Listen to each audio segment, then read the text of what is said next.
I would definitely say that being given an HIV diagnosis or any kind of diagnosis of a life-threatening condition is a life-changing experience. I saw too many people die of AIDS, and and I got scared. I said, now it's gonna be my turn, and I don't think I'm gonna live for 6 months. I was terrified. It really pisses me off, actually, because, I mean, if I had cancer, there would be no reason to have to hide it or not talk about it. We have to stop with all the stereotypes of what people think, somebody that's infected is like, because you know what? HIV is an equal opportunity infector.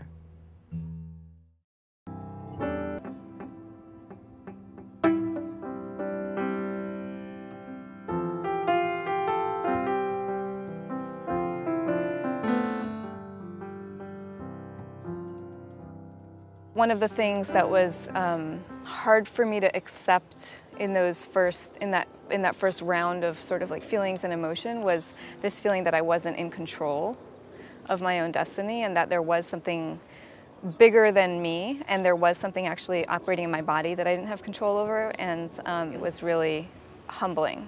It was very, very humbling. About 2 years after my diagnosis, almost 2 years after my diagnosis, I went to the doctor for the first time. It was a public hospital in New York. And I walked in there, they were like, oh my God, you've been diagnosed since 2002 and you haven't come in here yet. And I was like, that is really not a helpful attitude. I'm here now. Tell me what I need to know. They said, sit down. We want you to start medication immediately. And I was like, oh, I don't think so. That's not my cultural background. Can you connect me with any women who have been on medication or who have had children on medication? Because that's one of the things I'm really concerned about. I'm a woman in my 20s, I want to have kids. And he couldn't do that.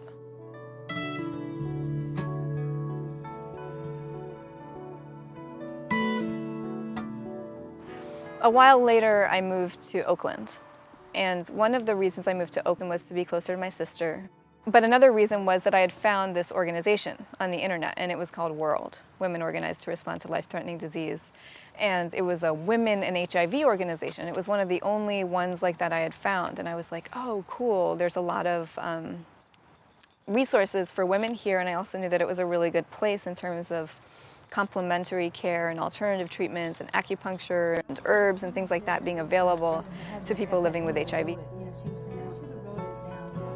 One day I just walked in World, and when I opened the door, I felt like, oh my God, everything I felt like this is it, And I just looked at the place and looked at the women, and the peers came up to me, and the first thing they said, you're not alone.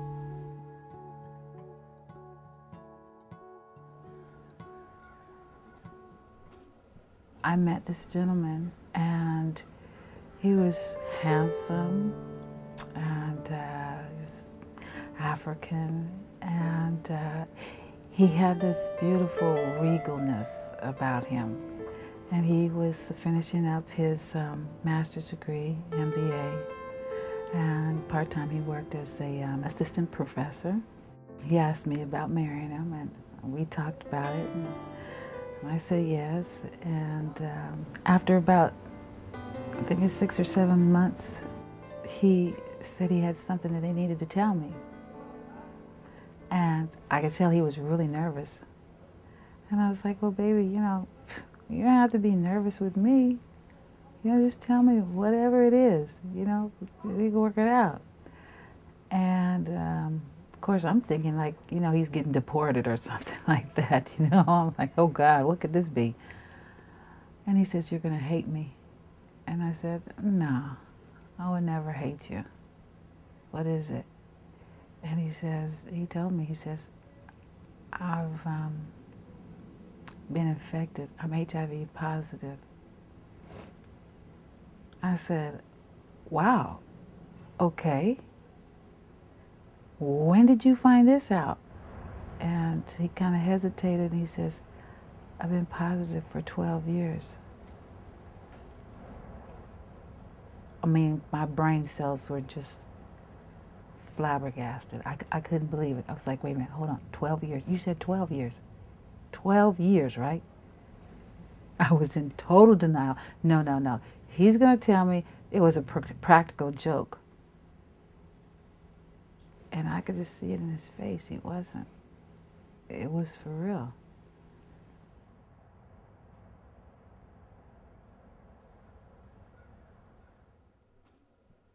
It's not easy to live a life with HIV because it's not what you want to live. You know, it's something that you could say it on another person, but you don't want to say it on yourself. And that happened to me. And so everything was perfect. I thought I had the perfect marriage, you know, perfect husband. You know, my girls were doing okay. Everybody was happy. I was happy. Everything was good. And little by little, we started losing them. You know, first I lost my father. I broke up the family. Then I had 2 sisters and a brother that died of AIDS. So when I tested HIV, I went crazy. My family is devastated because I'm number 4 in the family, you know. I was terrified. But then I say, you know something, I gotta keep on going because I have 3 wonderful daughters that I love to death, and it wasn't their fault. And so that's when I told my daughters that I was thinking to come to California, and because I wanted to live. I really did want to live. You know, I'm a strong person. My father always told me, if you fall, you get up as soon. Don't wait, just get up and get back on your feet. I got high blood pressure, I got cancer, I got diabetes, and I got HIV. I got the 4 worst diagnosed that anybody could have. But I try to live it each day of my life, you know, full of energy and get up in the morning. I know I don't get up really good, but I'm not a morning person. But at least I get up and I thank God every single day that I could do something different, and I get up happy because I know that I could make a change in life.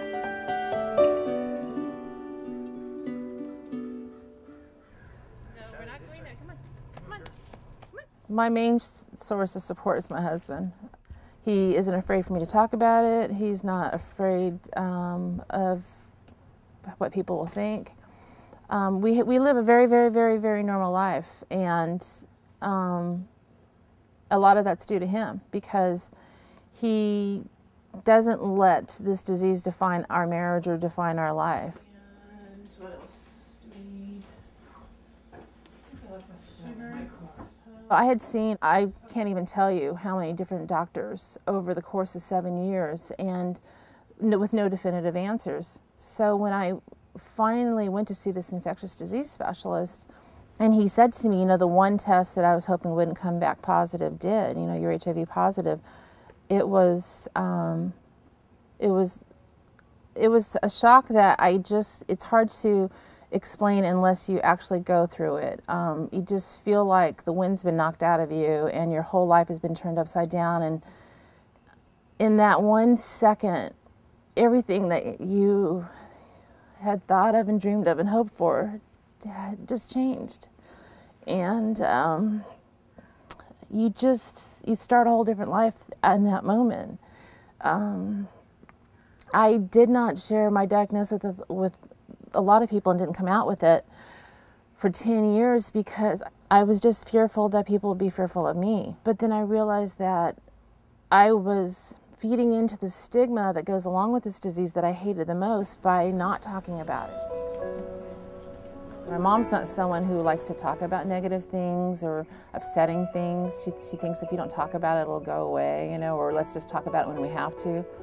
Since I wrote the book and since I started doing speaking engagements, she actually was like, you know, I'd like to come hear you speak, which was huge for me because I never thought she'd say that. And my dad has been very supportive. He read the book and said it should get a Pulitzer, but that's just my dad, so.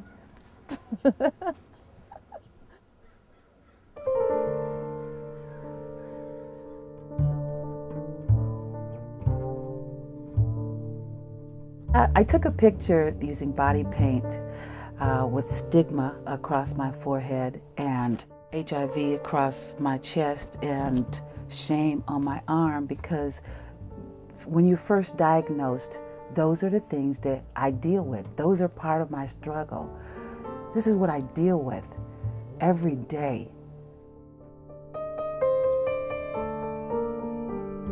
We have definitely got to get rid of the stigma about going to a therapist or a psychiatrist, because those two people have been so instrumental in getting me back on track.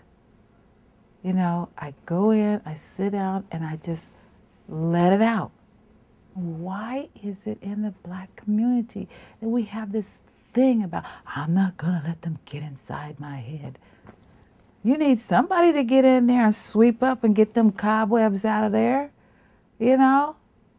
clean that mess up, rearrange some of them negative thought patterns and all that, and them bad attitudes and stuff. Girl, please. I talked to a friend of mine, and who's a psychiatrist or a psychologist, and she said, you're going to find a gift in this someday. And I thought she was crazy. I mean, how could anyone find a gift in having this disease? But I told her a couple years ago that she was right, because had I never been diagnosed with HIV, I would not know what I know about it. I would not be out there lending my voice to try and empower other women to come out and talk about it, to try and educate and prevent other people from getting it. So it took me a long time to get to that point, but I'm trying to make a positive out of being positive. I do everything I do so that I can retire in a few years one day and go open a restaurant somewhere on the beach and just chill out and practice yoga all day and have some babies and have a garden. I do have a lot of hope for the future because I work with HIV positive women around the country, and there are some seriously badass women out there, and they are holding stuff together. I thought it was going to stop me on my track, but it didn't. It made me more stronger, and when I found out that I had the power and the courage and I was willing to do it, I said, something, all it takes is the truth. And this is the truth. My story is a true story, and I want people to see my story because maybe it's related to somebody else's life. When I take care of myself and I feel empowered and I feel comfortable in my own skin, then I can help another woman get to that same level. But if I'm down there with her, saying, oh me, oh my, what am I gonna do? We're not gonna help each other. That's how we do it, one sister at a time.